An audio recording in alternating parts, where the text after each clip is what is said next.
అధ్యక్ష బరాబర్ అన్నందుకే తొక్కుకుంటా నెత్తి మీద కాలు పెట్టి తొక్కి ఇక్కడికి వచ్చిన అధ్యక్ష. అల్లా తప్పగా రాలే, అడుక్కొని రాలే, కాలు పట్టుకొని రాలే, నెత్తి మీద కాలు పెట్టి తొక్కి ఇక్కడికి వచ్చిన అధ్యక్ష.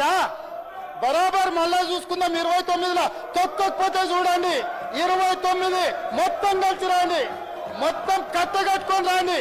29లో కూడా తొక్కకపోతే చూడు.